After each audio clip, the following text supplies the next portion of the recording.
ब्रह्मा विष्णु गुरुर्देवो महेश्वरः गुरुस्साक्षात् परं ब्रह्म तस्मै श्री गुरवे नमः। व्यासं वसिष्ठनप्तारं शक्तेः पौत्रमकल्मषम् पराशरात्मजं वन्दे सुकतातं तपोनिधिम्। शुक्लाम्बरधरं विष्णुं शशिवर्णं चतुर्भुजम् प्रसन्नवदनं ध्यायेत् सर्वविघ्नोपशान्तये। अगज आनन पद्मार्कं गजाननमहर्निशम् अनेकदन्तं भक्तानाम् एकदन्तमुपास्महे। वक्रतुण्डमहाकाय कोटिसूर्यसमप्रभा निर्विघ्नं कुरु मे देवा सर्वकार्येषु सर्वदा। सरस्वती नमस्तुभ्यं वरदे कामरूपिणी वेद्यारम्भं करिष्यामि सिद्धिर्भवतु मे सदा। ॐ भूर्भुवः स्वः ॐ तत्सवितुर्वरेण्यं भर्गो देवस्य धीमहि धियो यो नः प्रचोदयात्।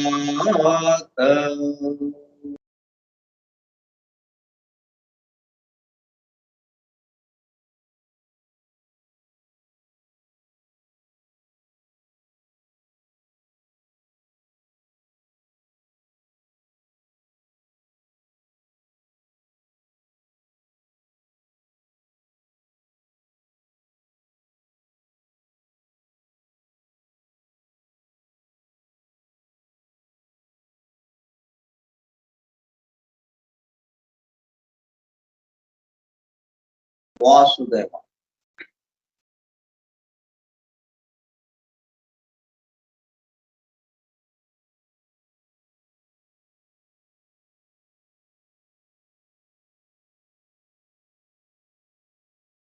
Forum for Truth Seekers, Satyanveshakula Brundam,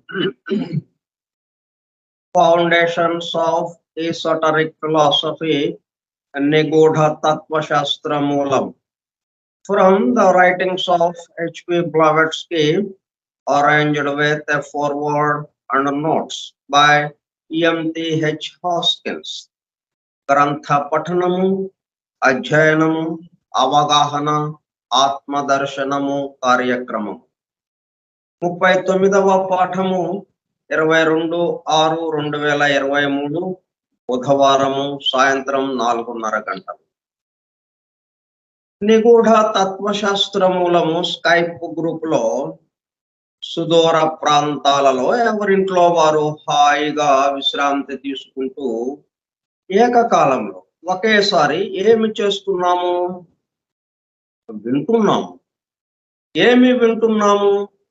శాస్త్ర సాంకేతిక రంగములలో ఎంతో వేగముగా పురోగమిస్తున్న ప్రస్తుత కాలంలోని మానవాళి అదే వేగముతో ఆధ్యాత్మిక రంగంలో కూడా పురోగమించుటకు వీలుగా ప్రపంచంలోని అన్ని జాతుల మతముల పవిత్ర గ్రంథములలో పొడుపు కథల రూపంలో అర్థము అయి అవనట్లుగా ఉన్న సృష్టి రహస్యములను బహిర్గతం చేసి మానవాళికి అందించి వాటి అవగాహన ద్వారా ఆత్మ దర్శనము పొందుట అను దివ్య ప్రణాళికను అమలు చేయుటకు పరమ గురువులచే ఎన్నుకొనబడిన మేడం హెలెనా పెట్రోవ్నా బ్లవాట్స్కీ తన జీవిత కాలమంతా శ్రమించి తన మాతృభాష కాని ఇంగ్లీషు భాషలో అత్యద్భుతంగా మానవాళికి అందించిన Isis Unveiled, the Secret Doctrine, the voice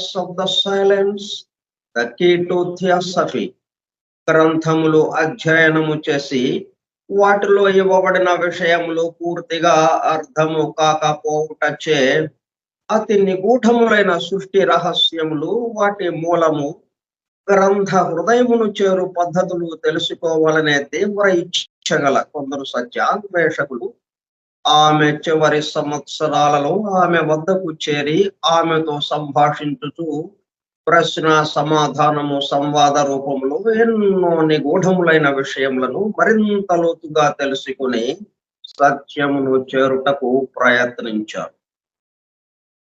ఆ ప్రసంగ విశేషాలు అన్ని వ్రాయబడి తదుపరి ట్రాన్సాక్షన్స్ ఆఫ్ ద బ్లవాట్స్కీ లాడ్జ్ అనే గ్రంథముగా అందరికీ అందుబాటులోనికి వచ్చినది. తదుపరి వాటిని కలెక్టెడ్ రైటింగ్స్ ఆఫ్ బ్లవాట్స్కీ వాల్యూమ్ 10లో ప్రచురించడం జరిగినది. ఆ బృందంలోని ఒక సోదరుడు కమాండర్ రాబర్ట్ బోవెన్ ఆమె వివరించుచుండగా తాను స్వయముగా వ్రాసుకున్న నోట్స్ ను ఆమె దేహము విడచుటకు 3 వారముల ముందు ఆమెకు చూపించగా అతను చూపిస్తున్న శ్రద్ధకు మురిసిపోతూ చేసిన కృషిని మెచ్చుకున్నట్లుగా అదే సమయంలో ఆ నోట్స్ కు తన అంగీకారమును తెలుపుతున్నట్లుగా తల ఊపుచూ ఒక చిరునవ్వు నవ్వాను. తదుపరి కాలంలో మరుగున పడిపోయిన ఆ నోట్స్ ను 40 సంవత్సరముల తదుపరి వారి కుమారుడు కెప్టెన్ పిజి బోవెన్ వెలుగులోనికి తీసుకువచ్చి దివ్య జ్ఞాన అధ్యయన పరులకు, భవిష్యత్తు తరాలకు ఎంతో మేలు చేశారు. ప్రథమముగా 1932 సంవత్సరంలో థియోసఫీ ఇన్ ఐర్లాండ్ మ్యాగజైన్ లో ప్రచురింపబడినది. ఆ తదుపరి madam Blavatsky on how to study theosophy అనే పేరుతో చిన్న బుక్లెట్ రూపంలో అందుబాటులోనికి వచ్చినది. అపార జ్ఞాన సంపదతో అలరారుతున్న గ్రంథ సముదాయములో అందించబడిన విషయముల మొత్తమునకు అసలు మూలము ఏమిటి అనే విషయము ఆకళింపు చేసుకొనుటకు ఆ గ్రంథములలోనే అక్కడక్కడ నెంబర్డ్ స్టేట్మెంట్స్ అండ్ ప్రిన్సిపల్స్ ఉదాహరించబడినవని, వాటి ద్వారా మూలము వద్దకు చేరుకోవచ్చునని బ్లవాట్స్కీ తెలిపినారు. దానికి అనుగుణముగానే ఇంగ్లాండ్ కు చెందిన E.M.T.H. హాస్కిన్స్ అనునామే ఆ నెంబర్డ్ స్టేట్మెంట్స్ అండ్ ప్రిన్సిపల్స్ ను ప్రధానముగా ద సీక్రెట్ డాక్ట్రైన్ నుండి 7 ముఖ్య అంశములను, ఐసిస్ అన్వైల్డ్ నుండి 10 సంక్షిప్త అంశములను సేకరించి ప్రతిదానికి తాను స్వయముగా వ్రాసుకున్న వ్యాఖ్యను జత చేస్తూ foundations of esoteric philosophy from the writings of HP Blavatsky అను పేరుతో గ్రంథముగా పూర్పు చేయడం జరిగినది. వాటితో పాటు కమాండర్ రాబర్ట్ బోవెన్ వ్రాసి బ్లావెట్స్కీ ఆమోదం పొందిన నోట్స్ ను అనుబంధం గా గ్రంథము చివర చేర్చడం జరిగినది. చివరగా గ్లాసరీ పారిభాషిక పదకోశము అనుబంధము బిగా చేర్చబడినది.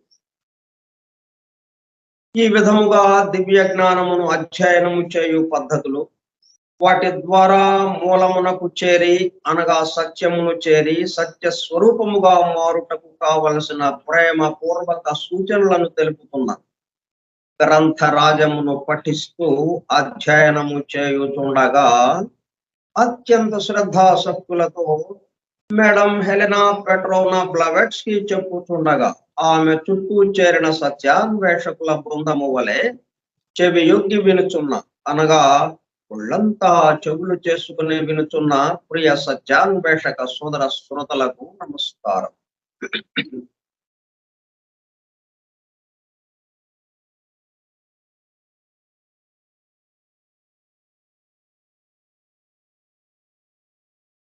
దీన్ని అనుష్ఠానము అంటాం. ఏ పనైనా ప్రారంభించబోయే ముందు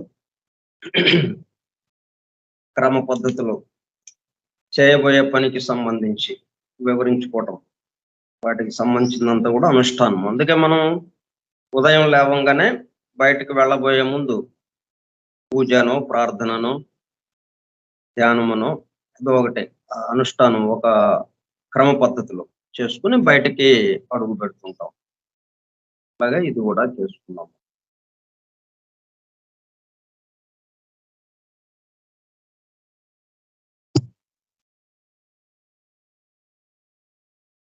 ఈ విషయాలన్నీ నేర్చుకోవాల్సిన అవసరం ఏంటి మనకి? ఎందుకంటే వీటిల్లో ఎక్కడ కూడా మనకి నిత్య జీవితంలో మనకి అంతగా ఉపయోగపడేటట్టు ఏం కనపట్లేదు. ఈ చెప్పబడే విషయాలు ఏటిల్లో ఏవి కూడాను మనకి నిత్య జీవితంలో మన అభివృద్ధికి కానీ, మనం ఉన్నత ఆస్తిపాస్తులు సంపాదించడానికి కానీ, ఉన్నత స్థితికి వెళ్ళడానికి కానీ,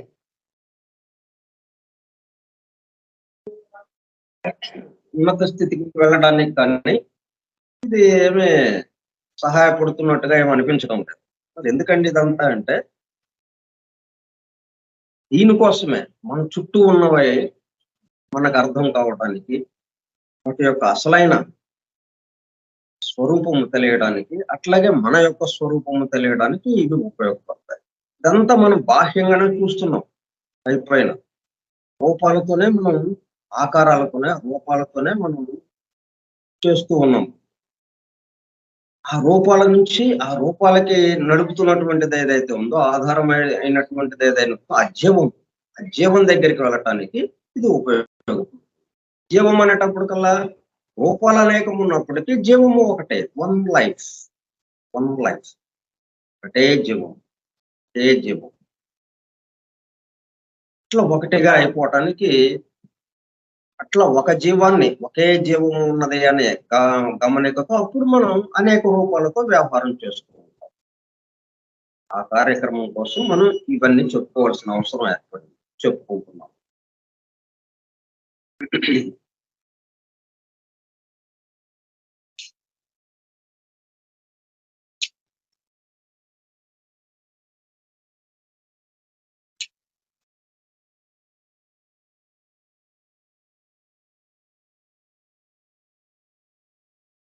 మనం నిన్న ఎక్కడ ఉన్నాము అంటే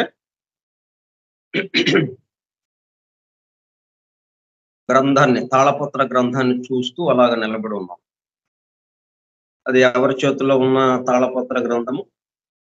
మేడం హెలెనా పెట్రోవ్నా బ్లావెట్స్కీ తన చేతిలో పెట్టుకుని అలాగ చూస్తూ ఉంటే దాన్ని మనం పక్కన ఉండి చూస్తూ ఉన్నాం. అలా ఎక్కడ? అది ఆశ్రమం, గ్రంథాలయం. ఎక్కడున్నది ఆ గ్రంథాలయము? ఆశ్రమం. ఎవరి ఆశ్రమంలో? పరమ గురువుల ఆశ్రమం. ఇక్కడ హిమాలయ పర్వతం. అయితే ఇప్పుడు మనం వెళ్ళి అక్కడ చూద్దామంటే ఉండదది. ఇట్లా కనిపించేది కాదది. చాలా సూక్ష్మంగా. అవసరమైన వాళ్ళకి కనిపించదు. అవసరం ఉంటే వీళ్ళకి కనిపిస్తే ఇప్పుడు బ్లావెట్స్‌కి కనిపించింది. ఎందుకంటే ఆమె ద్వారా ఇంత కార్యక్రమం నడిచింది కాబట్టి అవసరాన్ని దృష్టిలో పెట్టుకొని అది కనపడేటట్టు చేశారు.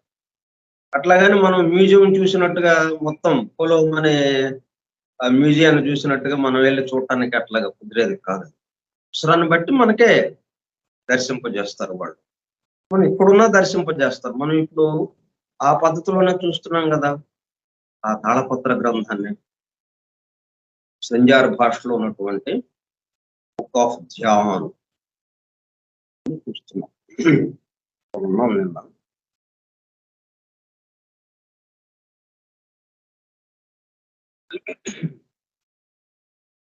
ఈ పురాయంలో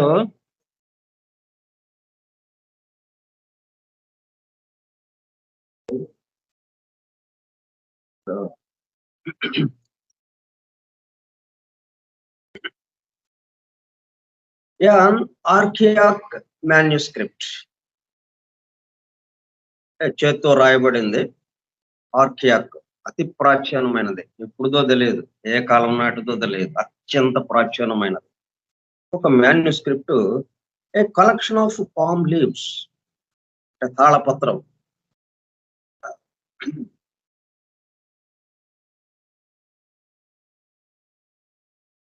మేడ్ ఇంపెరిమియబుల్. అవి ఎట్లా తయారు చేయబడి ఉన్నాయా తాళపత్రాలు వాటి మీద చేత్తో ఏదో రాసుంది. సంజారు భాషలో ఈ సృష్టికి సంబంధించినటువంటి విషయాలు మొత్తం కూడా దాంట్లో లిఖింపబడి ఉన్నది. అది ఎట్లాగా తయారు చేయబడింది? ఇంపెరియబుల్ అంటే పైన ఒక విధమైనటువంటి పదార్థంతో, ఒక ప్రత్యేకమైన పదార్థంతో దాని మీద ఒక పూత పూసినట్టుగా ఉందన్నమాట. ఆ పూత పూయడం వల్ల ఏమైంది అంటే మనకి ఈజిప్ట్ పిరమిడ్ లో మమ్మీలకు ఎట్లాగైతే ప్రత్యేకంగా దాన్ని ఒక పై పూతలు రకరకాల పదార్థాలతో పూతలు పూసి లేయర్స్ బై లేయర్స్ గా పొరలుగా చేసేటప్పుడు కల్లా ఆ శవము అంటే దేహం ఏదైతే ఉందో ఆ దేహం అలాగ యథాస్థితిలో ఉంది పొడవకుండా. అదే మామూలుగా అయితే ఒక నెల 2 నెలల్లో పూర్తిగా శిథిలమైపోయి ఎముకలకు గూడైపోతుంది. ఓన్లీ ఎముకలే మిగులుతాయి. ఇట్లా కాకుండా అలాగా వేరుగా ఆ పూత పూయడం వల్ల చెడిపోకుండా అలాగ ఉంది. భద్రపరచబడింది ఆ మమ్మీలను. అట్లాగే ఇవి కూడా పైన పూత పూయబడి ఉందన్నమాట ఆ తాళపత్ర గ్రంథం. దానివల్ల ఏమైంది?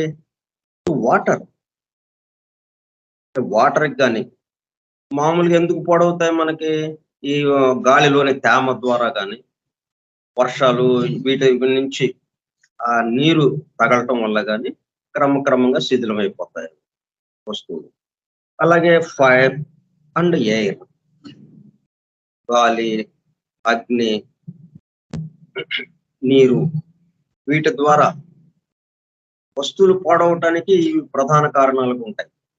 ఎక్కువ కాలం అలాగా శాశ్వతంగా ఉండకుండా పాడవటానికి. అందువల్ల వాటి నుంచి పాడవకుండావి ఎక్కువ కాలం నిల్వ ఉండేటట్టుగా దానికి ప్రత్యేకంగా పూత పూశారనమాట ఆ తాళపత్రాలకి. By some specific unknown process is before the writer's eye. ఈ గ్రంథాన్ని ఎవరైతే వ్రాశారో ప్రాయసకారుడుగా చెప్పుకున్నారు. అది గ్రంథకర్త కాదు. గ్రంథకర్త అంటే తన మనసులో మెదిలిన భావాలు తన బుద్ధికి, తన మనసులో మెదిలిన భావాల్ని కాగితం మీద పెట్టినప్పుడు గ్రంథకర్త అవుతాడు. కానీ ఈమె తన సొంత విషయాలు ఏమి ఇక్కడ లేవు. ఇవన్నీ అందింపబడిన విషయాలు, తన ద్వారా రాయించబడినవి ఇవన్నీ. అందుకని రైటర్ అని పేరు పెట్టింది. రాసిందంతే ప్రాయసకాడు. ఇప్పుడు వ్యాసుల వారు చెప్తుంటే ఈయన ఎలాగా రాస్తూ ఉన్నాడు వినాయకుడు కంఠంతో ఆ తాళపత్రాల మీద గబగబా ఆయన చెప్తుంటే అతి వేగంగా ఎలాగైతే ఆయన రాశాడో వ్రాయసకారుడుగా ఉన్నాడు అంతే ఆయన వినాయకుడు. అట్లాగే ఈమె కూడా వ్రాసింది అది. అందుకని రైటర్స్ ఐ. తన కంటికి ఎదురుగా అవి ఆర్కియాక్ మాన్యుస్క్రిప్ట్, ఆ తాళపత్రాలు తన ఎదురుగా ఉన్నాయి. ఇప్పుడు మనం కూడా అక్కడ నిలబడి వాటిని చూస్తూ ఉన్నాం. అవి దాంట్లో ఏమున్నాయి? ఇదిగో ఈ 7 స్టాంజాస్ అంటే బుక్ ఆఫ్ ధ్యాన్ దాని పేరు. Book of Dhyan.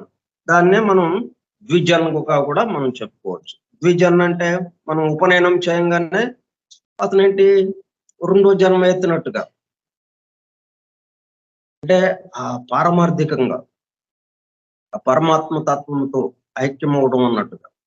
రెండో జన్మ అంటే మన మామూలు జన్మలంతా కూడా మన అనేకత్వంతో, భేదంతో ఇలాగా గడిచిపోతూ ఉన్నది.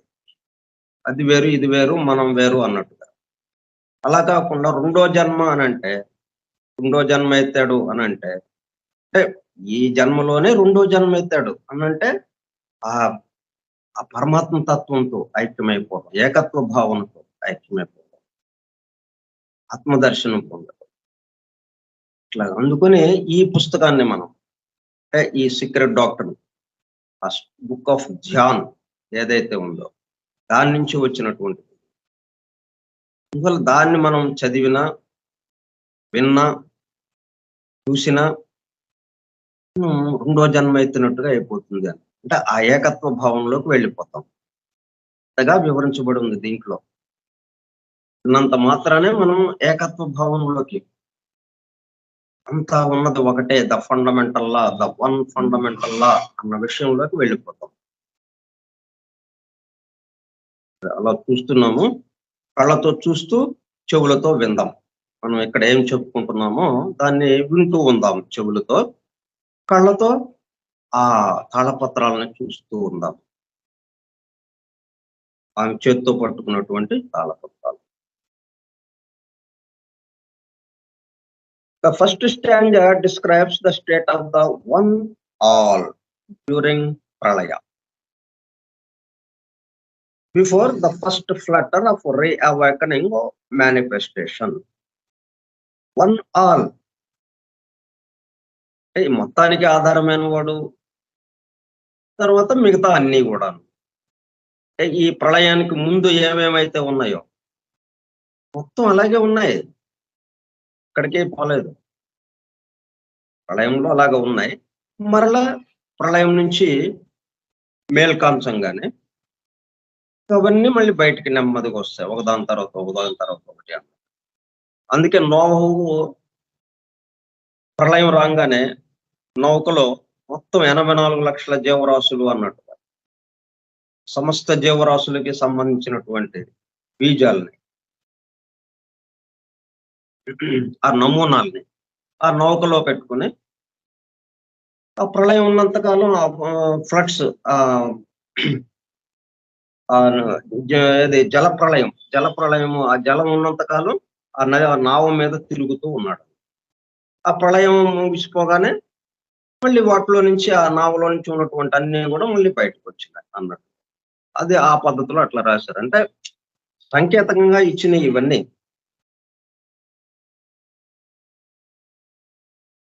One all during pralaya before the first flutter of reawakening manifestation. First Flutter అంటే నేను చెప్పుకున్నాం మనం రెక్కల చప్పుడు అన్నట్టుగా. ఒక చప్పుడు, ఒక శబ్దం. ఏంటా శబ్దం? ఓ, ఆ, ఊ, మా 3 శబ్దాలు కలిసినటువంటి, 3 అక్షరాలు కలిసినటువంటి ఓంకారం. ఓంతో ప్రారంభమైంది అన్నట్టుగా ఒక శబ్దం. ఇప్పుడు సైంటిస్టులు ప్రస్తుతం ఉన్న శాస్త్రవేత్తలు కూడా బిగ్ బ్యాంగ్ థియరీ చెప్తున్నారు. పెద్ద శబ్దంతో అంతా సృష్టి ప్రారంభమైంది అన్నట్టుగా కూడా వాళ్ళు చెప్తున్నారు. అట్లాగే పరిశోధనలు చేస్తే ఈ విశ్వమంతా ఓంకార శబ్దంతో నిండి ఉన్నది అన్నట్టుగా కూడా మనకి ఆ పరిశోధనలో తేలుతూ ఉన్నది. ఫస్ట్ ఫ్లట్టర్ అంటే ఓంకారంతో. ఓంకారం ఎక్కడి నుంచి వచ్చింది? ఆ లయకర్త. లయకర్త ఎవరు? శివుడు. ఆ లయమైన చోట నుంచి, ఆ ప్రళయంలో నుంచి మరలా వెలుపలికి వస్తూ ఉన్నదన్నమాట ఓంకార శబ్దం. A moment's thought shows that such a state can only be symbolized. దీన్ని మనం వివరించుకోవాలి అంటే సంకేతంగానే వివరించుకోవాల్సింది తప్పితే మనం ఉన్నట్టుగా మనం చూడలేము దాన్ని. To describe it is impossible. To describe it is impossible. మనం దాన్ని వివరించాలి అంటే మనకి ఎదురుగా కనపడుతుండాలి. కనీసం మన మనసుకి ఊహ కన్నా అందాలి అది. మనకు ఊహ కన్నా అందాలి అది.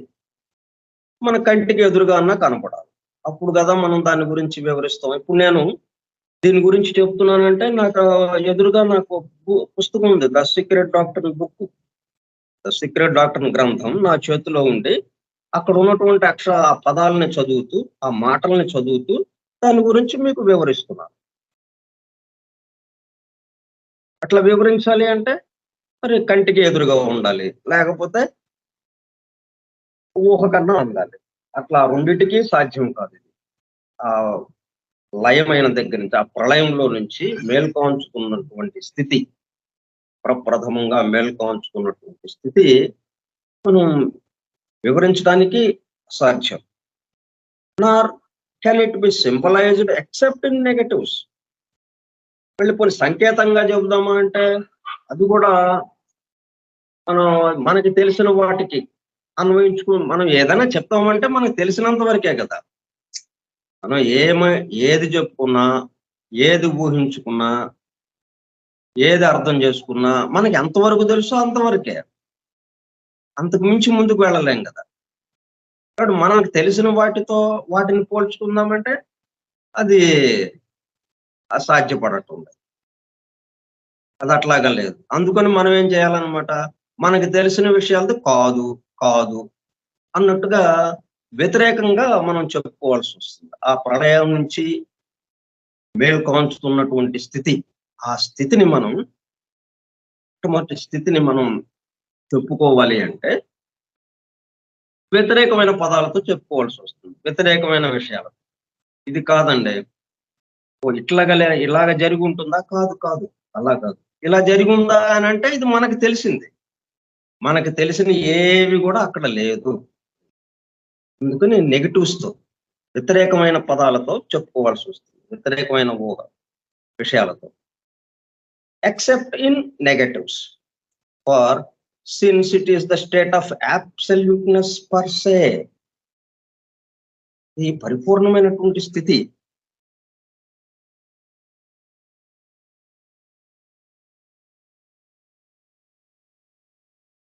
అట్లాగే సంపూర్ణమైనది. పరిపూర్ణమైన, సంపూర్ణమైన అంటే అర్థం ఏంటి? ఇంకొకళ్ళ అధీనంలో లేనిది, స్వేచ్ఛగా ఉన్నది, స్వతంత్రమైనది. అటువంటి స్థితి అక్కడది. మనందరం ఎవ్వరికీ స్వేచ్ఛ లేదు కదా. సృష్టిలో ఉన్నటువంటి దేనికి స్వేచ్ఛ లేదు, కానీ ఆయనకి స్వేచ్ఛ ఉన్నది.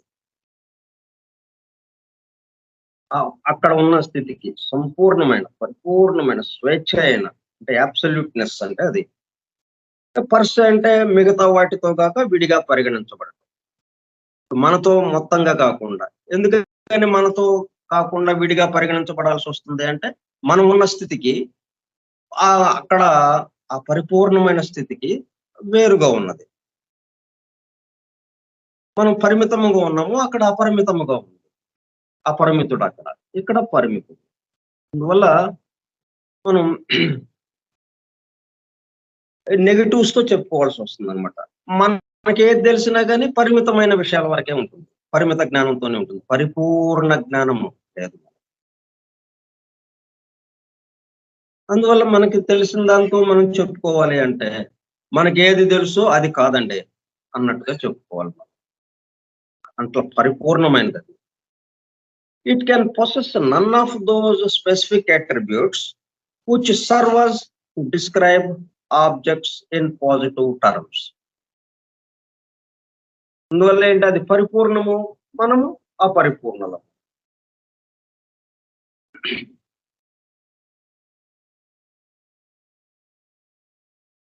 ఆయన అపరిమితుడు, మనము పరిమితులు. కాబట్టి అప్పుడు ఏమైంది, మనకి తెలిసినటువంటి గుణాలు, లక్షణాలు, స్వభావాలు ఇవన్నీ అక్కడ ఉన్న స్థితికి చెప్పుకుందామంటే అది దానికి సరిపడదు. అట్లా పరిమితంగా ఉన్నది కాదది. అపరిమితముగా ఉన్నది, పరిపూర్ణముగా ఉన్నది, సంపూర్ణముగా ఉన్నది, పూర్తి స్వేచ్ఛతో ఉన్నది.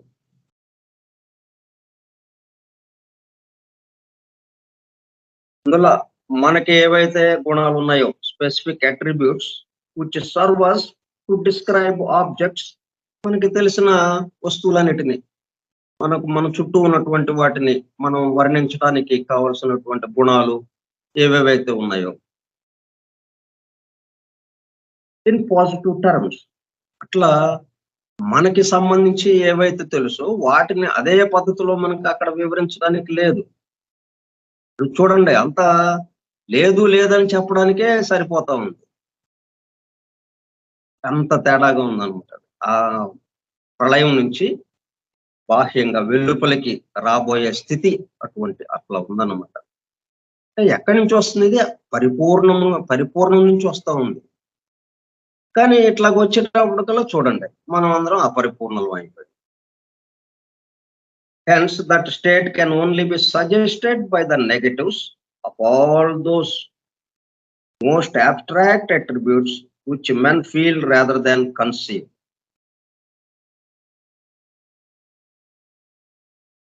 కాబట్టి మనం ఏది చెప్పుకున్నా కానీ ఇది ఎట్లాగా కాదు. ఆయన శక్తి అపారము, అనంతము, అనంతుడు.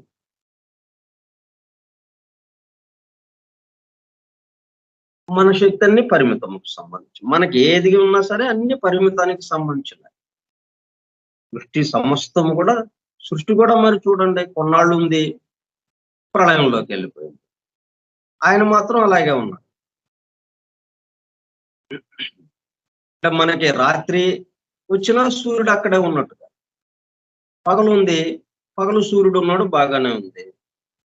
సరే, అప్పుడు కూడా మనకి ఒకే రకంగా కాంతి లేదు. మనకి పొద్దున్నుంచి మొదలు పెట్టుకునే సాయంత్రం దాకా సూర్యుడు ఉన్నాడు అనుకున్నా కానీ ఏ నిమిషంలో కూడా ఆ కాంతి మారుతూనే ఉంది.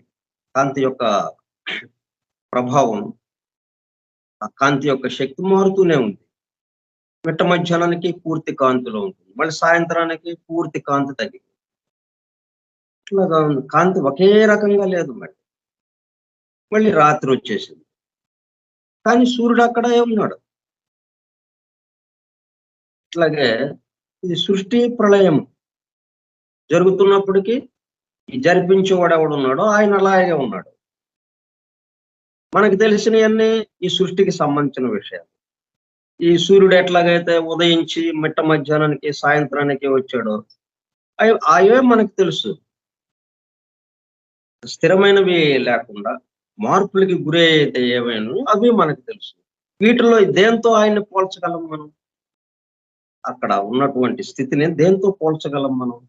పోల్చలేము. which men feel rather than conceive.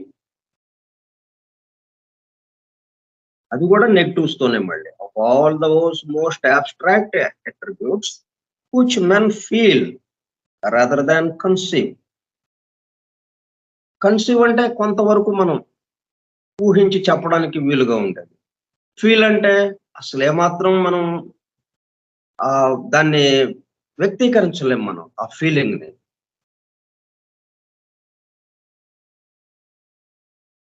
as the remotest limits attainable by their power of conception. మనకున్నటువంటి లిమిట్స్ పరిమితం వల్ల మనం దాన్ని అలాగా చెప్పలేం. ఎప్పుడు మరి ఇదంతా మనకి ఎలా తెలిసింది అంటే ఋషుల దర్శనం ద్వారా తెలిసింది. ఋషులు పరిపూర్ణులుగా మారిన తర్వాత, సిద్ధత్వం పొందిన తర్వాత వాళ్ళు దర్శించింది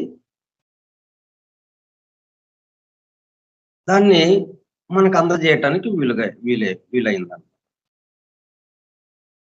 అది కూడా మళ్ళీ ఋషులు కూడా దాన్ని వివరించలేరనే చెప్తూ ఉన్నారు. వాళ్ళు దర్శించారు, ఫీల్ అయ్యారు వాళ్ళు. ఆనందానుభూతిని పొందారు, ఏకత్వానుభూతిని పొందారు. కానీ దాన్ని చెప్పడానికి లేదు, అందించడానికి లేదు. ఇలా ఉందని కొంత మేరకే చెప్పగలరు కానీ, పూర్తిగా మనకు అందించలేకపోతున్నారు. అంటే ఆ మొట్టమొదటి స్థితిని మాత్రం మనకు అందుబాటులోకి లేదు. అట్లా ఉందన్నమాట స్థితి.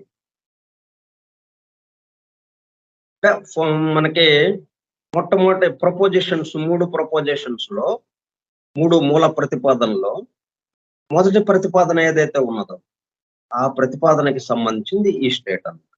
ఈ స్థితి. ఆ ప్రతిపాదనలో ఏంటి? ఆ వన్ రియాలిటీ ఏదైతే ఉందో, ఆ పరబ్రహ్మతత్వం. దాని నుంచి అంటే సంకల్పం. ఆ సంకల్పంలో ఏమైంది? 2గా విభజింపబడింది. అంటే 1, 2 అయినట్టుగా అయిందన్నమాట. Pre cosmic ideation, pre cosmic root substance. అంటే ప్రకృతి, పురుషుడు. ప్రీ కాస్మిక్ ఐడియేషన్ అంటే పురుషుడు, విరాట్ పురుషుడు. ప్రీ కాస్మిక్ రూట్ సబ్స్టెన్స్ అంటే అది వ్యక్తం కావడానికి కావాల్సిన రూపం కోసం, ఆకారం కోసం ఈ సబ్స్టెన్స్ పదార్థం. అంటే రూపము, జీవము, ప్రకృతి, పురుషుడు లాగా వచ్చింది. అది అలా వచ్చిందని మనం చెప్పుకోగలుగుతామని, ఎలాగో వచ్చింది ఏంటి ఆ వివరించడానికి మాత్రం మనకు మాటలు లేవు. ఈ విధంగా వచ్చి ఉండాలి అనుకుంటున్నాం.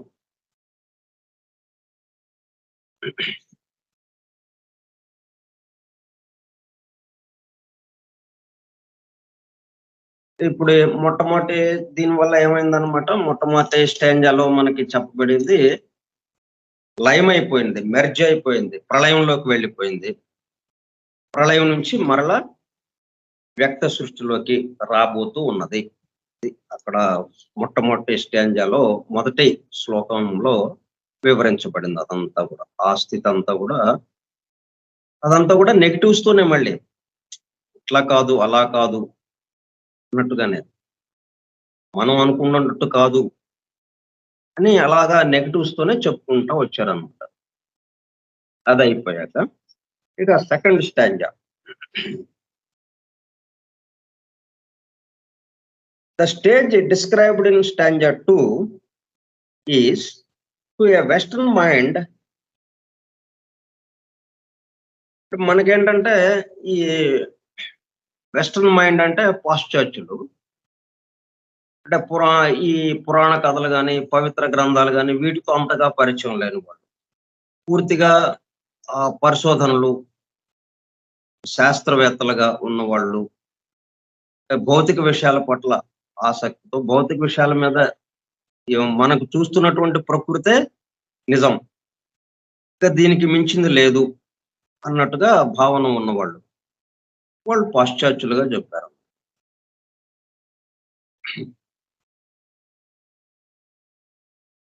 వాళ్ళ మైండ్‌కి so nearly identical with that mentioned in the first stanza, that to express the idea of its difference would require a treatise in itself.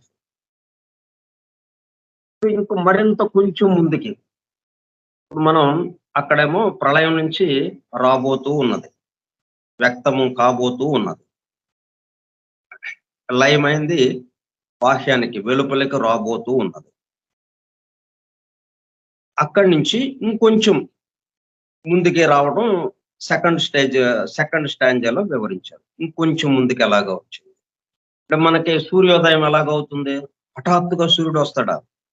కాదుడు కదా. క్రమక్రమంగా ఎక్కడో ఉంటాడు సూర్యుడు. మనకి క్రమక్రమంగా తూర్పు తెల్లవారుతున్నది అన్నట్టుగా ఉంటుంది చూడండి. దాదాపు అరగంట, గంట పడుతుంది. ముందు ఆ చీకట్లు నెమ్మదిగా తొలుగుతుంటాయి. అంటే ఆ ప్రళయం. అంతకు ముందేంటి? చీకటి, ప్రళయం. ఎప్పుడైతే సూర్యుడి యొక్క వెలుగు క్రమంగా పడుతూ ఉంటుందో, క్రమక్రమంగా తూర్పు తెల్లవారుతూ ఉంటుంది. ఒక్కసారిగా తెల్లవారదు. అట్లాగే ఈ ఫస్ట్ స్టేంజా, సెకండ్ స్టేంజా ఆ మాదిరిగా అన్నమాట. సెకండ్ స్టేంజా అయ్యేటప్పటికల్లా అప్పుడు సూర్యుడు ఈ థర్డ్ స్టాంజాలో ఈ సూర్యుడు మనకి కనిపించడం. ఈవెన్ మనకి సముద్ర పొడ్డున ఉంటే ఇంకా చక్కగా మన కన్యాకుమారి దగ్గర ఇంకా బ్రహ్మాండంగా ఉంటుంది చూడటానికి ఆ సన్నివేశం. సూర్యుడు ఉదయించే సన్నివేశం. అట్లాగే ఇది ప్రళయం నుంచి వ్యక్త సృష్టిలోకి రావడం, వ్యక్తం అవ్వడం, సృష్టి వ్యక్తం అవ్వడం. అలా క్రమక్రమంగా. అందువల్ల దీన్ని కూడా మనం వెస్టర్న్ మైండ్‌కి అసలు ఏమాత్రం అంతు పట్టదు.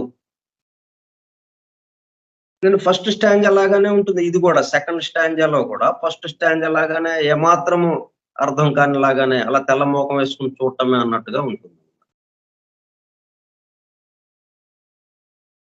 That to express the idea of its difference would require a treatise in itself.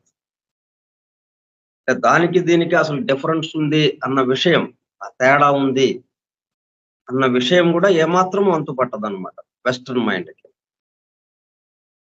పాశ్చాత్యులు అంటే ఏం లేదు. మనం పాశ్చాత్యులు అంటే వేరే యూరోపియన్ కంట్రీస్, అమెరికా ఇట్లా ఇతర దేశాల్లో ఉన్న వాళ్ళు పాశ్చాత్యులు. భారతదేశంలో ఉన్న వాళ్ళు భారతీయులు కాదు. ఇక్కడ బ్రాడ్‌గా విభజన ఏంటంటే ఎవరైనా గాని భారత అంటే అంటే వెలుగు, రత అంటే దాని యందు రమించువాడు. వెలుగుని ప్రేమించేవాడు, వెలుగు యందే ఉండాలి నిరంతరము అని కోరుకునేవాడు. వాడు ఎవడైతే ఉన్నాడో వాడు ఆ విధమైనటువంటి ఉద్దేశ్యం, ఆ విధమైన దృక్పథం అట్లా ఉన్నవాళ్ళు భారతీయులు. వాడు ఎక్కడున్నాడు? ఎక్కడైనా ఉండొచ్చు. ఈ ప్రపంచం మీద, ఈ భూమి మీద ఎక్కడైనా ఉండొచ్చు వాడు. వాడిని భారతీయుడు అంటాం. భారతదేశంలో పుట్టినవాడు భారతీయుడు అనే పాయింట్ కాదు అక్కడ. అలాగే వెలుగు మనకి మన చుట్టూ ఉన్నదే నిజం. ఈ రోజుండి రేపు కనుమరుగైపోతున్నప్పటికీ ఇదే నిజం. దీనికి ఆధారం ఎవరు లేరు. దీనికి ఇదే అన్నట్టుగా భావించి ఆ సుఖ లాలసతో పూర్తిగా ఆనందాన్ని అనుభవించటం ఇక్కడ ఈ విషయాలతో అన్నట్టుగా ఎవరు ఉంటారు? వాళ్ళు పాశ్చాత్యులు. వాడు ఎక్కడైనా ఉండొచ్చు. భారతదేశంలో కూడా ఉండొచ్చు. ఏ దేశంలో ఉన్నా ఆ దేశపు అనగా మనకి ఈ 2 విభజన ఏంటంటే దేశాలకి దేశాలకి వీటికి సంబంధం లేకుండా అట్లా విభజించాం. వెలుగు యందు రమించువాడు అంటే ఆ భగవతత్వము యందు రమించువాడు. మొత్తానికి ఆధారం ఒకటి ఉంది. ఒకడే ఇన్నిగా మారాడు అన్నట్టుగా దానికి సంబంధించిన ఆలోచన విధానంతో తన జీవితాన్ని గడుపుతున్నవాడు భారతీయుడు. పాశ్చాత్యులు అంటే ఇక్కడ ఇదే శాశ్వతము అన్నట్టు, మన ఎదురుగా ఉన్నదే శాశ్వతము అన్నట్టు. పూర్తిగా భౌతిక విషయాల పట్ల ఆసక్తితో ఈ భౌతికాన్ని మించి ఇంకా లేదేక అనే ఆలోచన ధోరణితో ఉన్నవాడు. వాళ్ళకి ఏంటంటే ఇది వివరించడం ఇంకా కష్టం అవుతుంది. దానికి దీనికి తేడా అసలు తెలియదు అని చెప్తున్నారు. అట్లా ఉంది ఈ స్థితి అని. Hence, it must be left to the intuition and the higher faculties of the reader to grasp. ఇది ఇచ్చింది మనకి భారతీయుల కోసం అన్నట్టుగా ఇవ్వలేదు. సీక్రెట్ డాక్టర్ను పాశ్చాత్యుల కోసం ఇవ్వబడింది ప్రధానంగా. ఎవరైతే పూర్తిగా భౌతికంలోనే కూరుకుపోయి ఈ భౌతిక విషయాలతో బంధింపబడి ఈ భౌతిక సుఖాలు అనుభవించాలనే ధోరణితో ఎవరైతే ఉన్నారో వాళ్ళ కోసం అందింపబడింది అంటే పాశ్చాత్యుల కోసం. భారతీయులు అంటే అంతకు ముందు నుంచి ఎంతో పవిత్ర గ్రంథాలు, వీటిల్లో వేదము, పురాణాలు, ఉపనిషత్తులు ఇట్లాగా భారతదేశంలో. మిగతా దేశాల్లో కూడా ఎన్నెన్నో పవిత్ర గ్రంథాలు ఉన్నాయి. బైబిల్, ఖురాన్ అని అది ఈ మధ్యన వచ్చింది. ఇంకా పాతవి ఇంకా ఎన్నెన్నో ఉన్నాయి. వాటి ద్వారా ఆ భగవతత్వం కేసి వెళ్ళటానికి ప్రయత్నం చేస్తున్న వాళ్ళు ఉన్నారు. వాళ్ళకి కాకుండా ఇప్పుడు పూర్తిగా భౌతికంగా ఎవరైతే ఉన్నారో వాళ్ళని ఆధ్యాత్మిక మార్గంలోకి మరల్చడం కోసం ఈ ప్రయత్నం. ఎందుకని లేకపోతే ఈ సైన్స్ సాంకేతిక రంగంలో ఎంతో పురోగమించడం వల్ల మనం ముందు చెప్పుకున్నట్టుగా ఈ పూర్తిగా భౌతికానికి ఇంకా కూరుకుపోతారు వీళ్ళందరూ కూడా. ఆ ప్రమాదం నుంచి వాళ్ళని బయటపడవేయటానికి ఈ ఆధ్యాత్మికతను అందజేయటం కోసం ఈ గ్రంథాన్ని తీసుకొచ్చారు. Hence, it must be left to the intuition and the higher faculties of the reader to grasp. అందువల్ల ఆ స్థితిని మనం ఊహించడానికి బుద్ధి దాకా వెళ్లాల్సింది, మనసుకి అందేది కాదు ఇది. బుద్ధి వరకు వెళితే అక్కడ మనకి స్ఫురించటం, మనకి తెలియకుండానే మనకి అలాగా స్ఫురించటం, లేకపోతే ఆ విషయం తెలియటం అతీంద్రియ శక్తుల ద్వారా, కొంత అతీంద్రియ గ్రహణం, ఇంద్రియ గ్రహణం.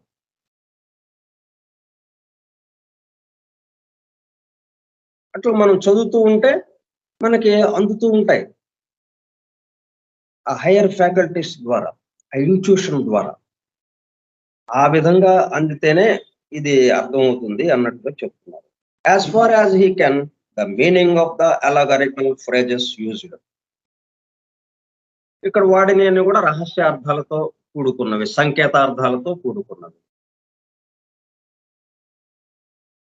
గర్భితంగా కూడిన అర్ధవాదముతో కూడుకున్నవి. ఇక్కడ చెప్పినటువంటి మాటలన్నీ కూడా, పదాలు ఉపయోగించబడిన పదాలు ఎక్కువ భాగం అర్ధవాదంతో కూడుకున్నాయి, సంకేతంతో కూడుకున్నవి.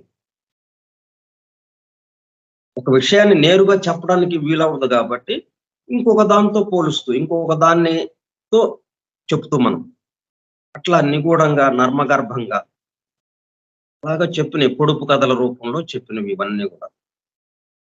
ఇవన్నీ అర్థం అవ్వాలంటే మనకి ఇన్ట్యూషన్, హైయర్ ఫ్యాకల్టీస్ ఇవి అవసరము. నేరుగా మనం అర్థం చేసుకోవడం కష్టం అవుతుంది ఈ స్థితిని. అంటే మొట్టమొదటి స్టేంజాలో వివరించబడినటువంటి స్థితి, రెండో స్టేంజాలో వివరించబడినటువంటి ఆ క్రమక్రమంగా ప్రళయం నుంచి సృష్టి ఎలాగా వ్యక్తమవుతూ ఉన్నది. Indeed, it must be remembered that all these stanzas appeal to the inner faculties rather than to the ordinary comprehension of the physical brain. ఇట్లా మనం మన బుర్ర అని ఉంటుంటాం కదా, మన బుర్ర ఉపయోగిద్దాం, మన బుర్ర ఉపయోగించి ఈ వ్యవహారం అంతా చూద్దాం, ఇదంతా తెలుసుకుందాం అంటే కొంచెం కష్టతరం అవుతుంది. అంటే బుర్రకి పరిమితమైంది కదా, మరి మనసు పరిమితమైంది, బుర్ర పరిమితమైంది. అందుకు పరిమితమైన వాటికి అపరిమితమైనవి అందటం కష్టమవుతుంది. ఈ విషయము అపరిమితమైనది, మరి ఎట్లా ఇది ఎట్లాగో అంటే మనము అపరిమితులమే. మనం ఆ విషయాన్ని మర్చిపోయి పరిమితులము అన్న దానికి మనం ఒక నిర్ణయానికి వచ్చేసాం. మనం పరిమితులము, మనకి తెలిసింది చాలా తక్కువ అన్నట్టుగా మనం అలాగా మనకు మనం తగ్గించేసుకున్నాం.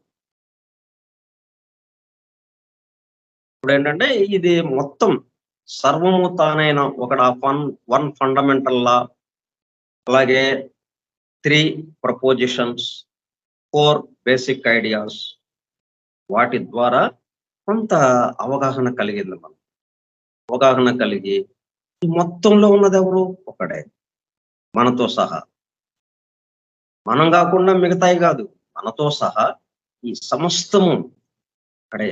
సర్వము తానైన వాడు ఎవడున్నాడు? వాడు ఇక్కడే ఉన్నాడు, ఒకడే అనేకమయ్యాడు అన్న అవగాహన మనకి వాటి ద్వారా కలిగింది. అందుకని ముందు అవి చదివి అప్పుడు సీక్రెట్ డాక్టర్లోకి రమ్మని చెప్పింది. అందుకు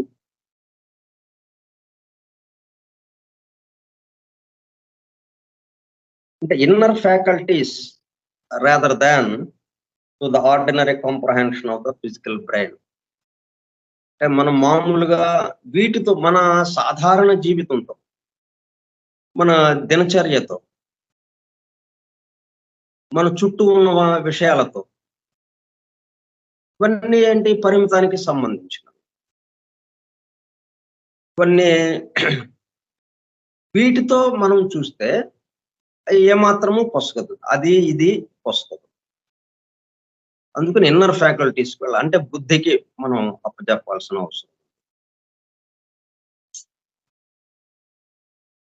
అయితే మరి ఎట్లాగండి మనకి ఇది అర్థమయ్యేది ఎలాగా మరి? ఇది మనకు అనుభూతికొచ్చేది ఎలాగా మరి? మనం ఫీల్ అవ్వాలంటే ఎట్లాగా? మనకి అర్థం అవ్వాలంటే ఎట్లాగా మరి? మా ఇన్నర్ ఫ్యాకల్టీస్ పనిచేయటం లేదు. అతీంద్రియ గ్రహణము, అతీంద్రియ శక్తులు ఇటువంటివి మాకేమీ లేవు. మరి ఈ స్టాంజాస్ ఏంటి? ఎలాగ అర్థమవుతాయి మనకి?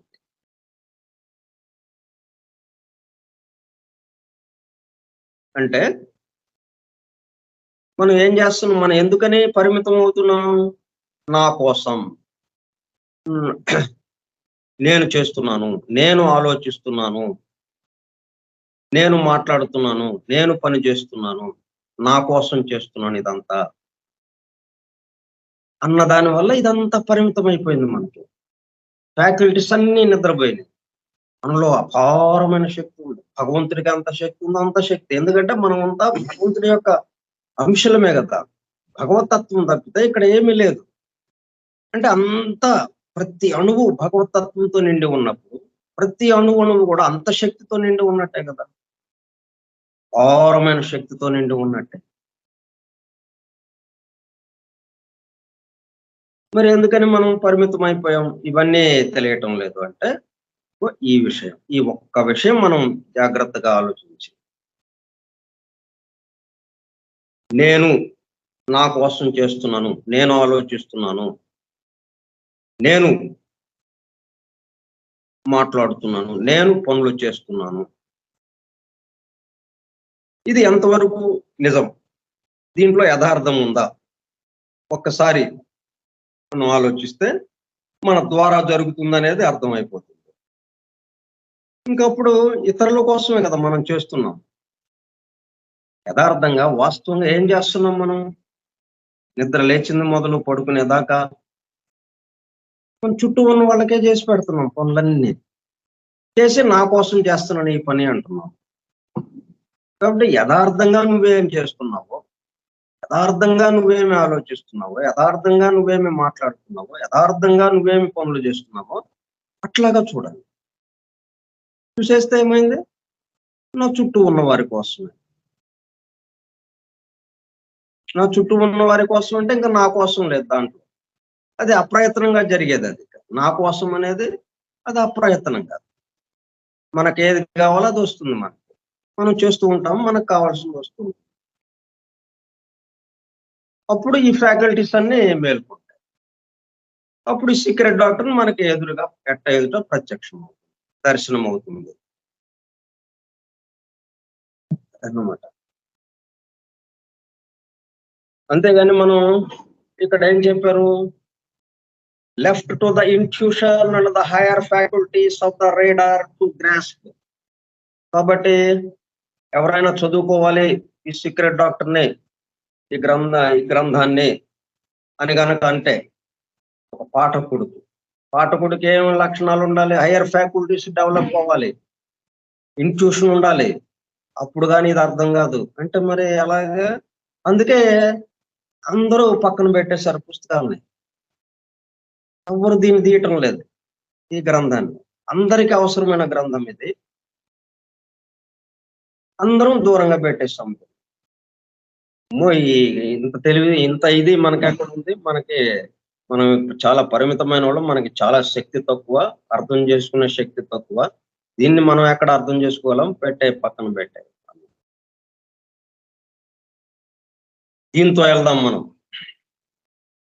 నా చుట్టూ ఉన్న వారి కోసం.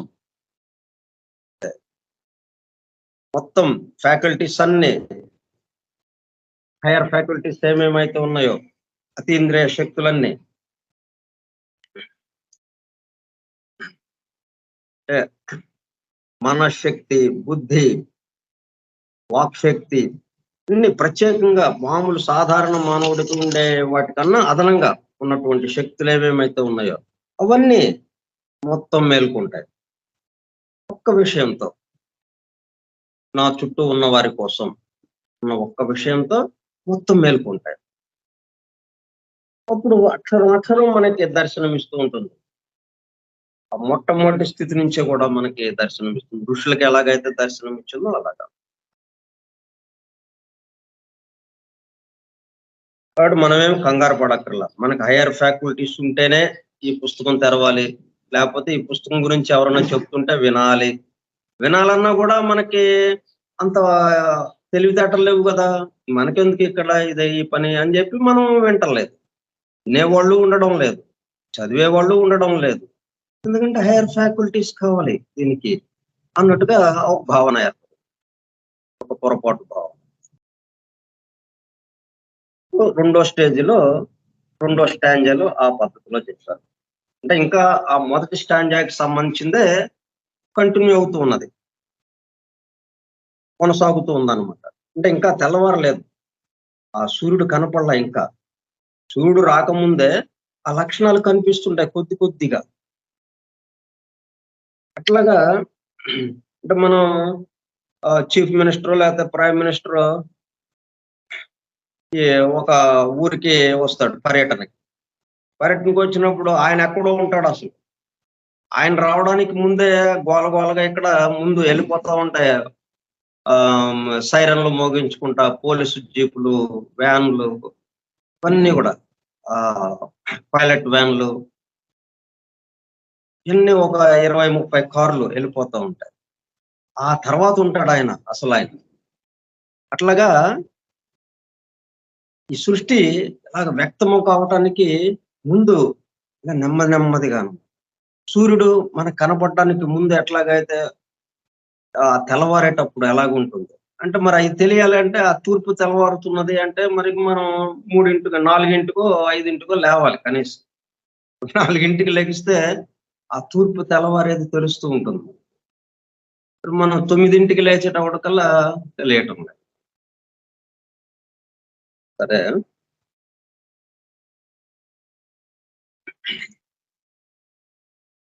ఇప్పుడు ఇక్కడ మనం మామూలుగా ప్రపోజిషన్స్ ఇక్కడ గుర్తుకు తెచ్చుకోవాలి మనం. 3 ప్రపోజిషన్స్. 1 ఫండమెంటల్ లా ఎప్పుడూ మన దగ్గర ఉండాలి. అది జేబులో పెట్టుకొని తిరగాలి మనం. 1 ఫండమెంటల్ లా అని మనం ఫస్ట్ చెప్పుకున్నామే. సర్వము తానైన వాడు. అది జేబులో పెట్టుకోకపోతే ఇంక మనం ఏది సరిగా అర్థం కాదు. జేబులో పెట్టుకొని తిరగాలి మనం. రెండోది ఈ 3 ప్రపోజిషన్స్‌లో మొట్టమొదటి ప్రపోజిషన్‌లో ఏం చెప్పామో అది ఈ 2 స్టాంజాస్‌లో వివరించబడింది. ఆ 2 స్టాంజాస్ యొక్క వివరణ కొంచెంగా అక్కడ మనకు అందించారు. ఆ 2 మనం మొదటి ప్రపోజిషన్, మొదటి ప్రతిపాదన చక్కగా చెప్పుకున్నాం మనం. Pre cosmic ideation, pre cosmic root substance, తర్వాత ఫోహత్.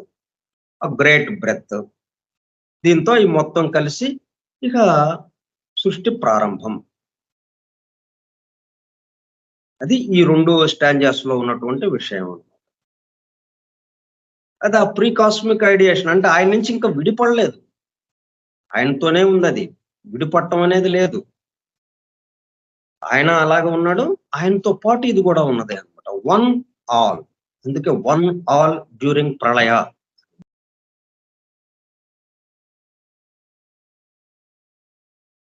కాబట్టి ఇక నెమ్మదిగా ఎట్లాగా వ్యక్తమవుతున్నదో స్టాంజా 3లో మనం వివరిస్తారు. అది రేపు అది మనం నెక్స్ట్ సోమవారం నాడు చెప్పుకుందాం. ఇంకా సూర్యుడు మనకింకా కనపడలేదు. అయితే సూర్యోదయం అవుతున్నట్టుగా మనకి అర్థమవుతుంది. తూర్పు నెమ్మదిగా తెల్లవారుతున్నట్టుగా అన్నీ చీకట్లు తొలగిపోతున్నట్టుగా, చీకటంతా తొలగిపోతున్నట్టుగా కొద్ది కొద్దిగా వెలుగు పెరుగుతూ వస్తున్నది. ఆ వెలుగు గూడా ఒకే రకంగా లేదు. ప్రారంభంలో కొద్ది వెలుగు. తర్వాత ఆ వెలుగు పెరుగుతూ పూర్తి పగలు వచ్చేస్తుంది సూర్యుడొచ్చేటప్పుడు. ఆ దృశ్యం అన్నమాట. అది అది ఇక దీనికి సంబంధంగా ఉంటుంది. కాబట్టి ఆ దృశ్యాన్ని దీనికి అప్లై చేసుకున్నామంటే అప్పుడు నెగిటివ్ అక్కర్లే ఇంకా. వ్యతిరేక అర్థంతో చెప్పకుండానే పాజిటివ్ గానే మనం దాన్ని చెప్పుకోవచ్చు. వ్యతిరేక అర్థం ఎప్పుడు మనకు అర్థం కానప్పుడు, మనకి తెలియనప్పుడు, మనం దాన్ని ఫీల్ కానప్పుడు, దాన్ని ఊహించలేనప్పుడు వ్యతిరేక అర్థం. మనం ఇప్పుడు ఎదుట ఉంది. ఎందుకంటే మొత్తం ఎక్కడ బ్రహ్మాండమంతా ఎట్లాగా ఉంటుందో ఒక చిన్న అణువులో కూడా అలాగే ఉంటుంది. అదే పద్ధతి.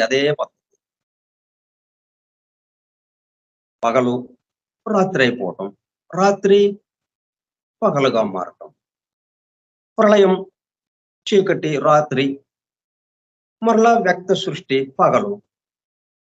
అంతే. అక్కడేమో కాకపోతే పరిమాణంలో తేడా ఉంటుంది. ఆ పట్టే కాలం తేడా ఉంటుంది. ఆ పట్టే ప్రదేశం, ఆ దేశము తేడా ఉంటుంది. కానీ పద్ధతి ఒక చిన్న అణువులో ఏం జరుగుతుందో అక్కడ పెద్దది. అందుకే మైక్రోకాజం, మ్యాక్రోకాజం అని చెప్పి మనకి 4 బేసిక్ ఐడియాస్‌లో ఒకటిచ్చారు మనకి. అందుకని మనం ఏం చేయాలంటే ఇక్కడి నుంచి ఇక మనం ఏది చదువుతున్నా గాని వాటన్నిటిని దగ్గర పెట్టుకోవాలి. వాటిని దీనికి అప్లై చేస్తూ మనం వెళ్ళిపోతుంటే బ్రహ్మాండంగా మనకి ఇంకా నెగెటివ్ ఎక్కడుంది మనకి? మనకి హైయర్ ఫ్యాకల్టీస్‌తో మనకేం పని? ఇన్‌ట్యూషన్‌తో మనకేం పని? మనకిచ్చేసారయ్యి. అందుకే ముందు అవి చదివి అప్పుడు సీక్రెట్ డాక్టర్‌లోకి రండి అని ఉంది. ఓకే. మనం నెక్స్ట్ సోమవారం నాడు కలుద్దాం. స్వస్తి ప్రజాభ్యః పరిపాలయంతాం న్యాయేణ మార్గేణ మహిం మహిషాః ఓ బ్రాహ్మణేభ్యః శుభమస్తు నిత్యం లోకా సమస్తా సుఖినో భవంతు లోకా సమస్తా సుఖినో భవంతు లోకా సమస్తా సుఖినో భవంతు ఓం శాంతి.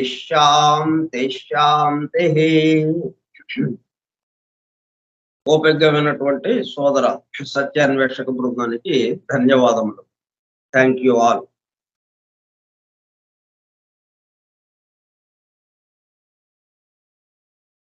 Thank you sir.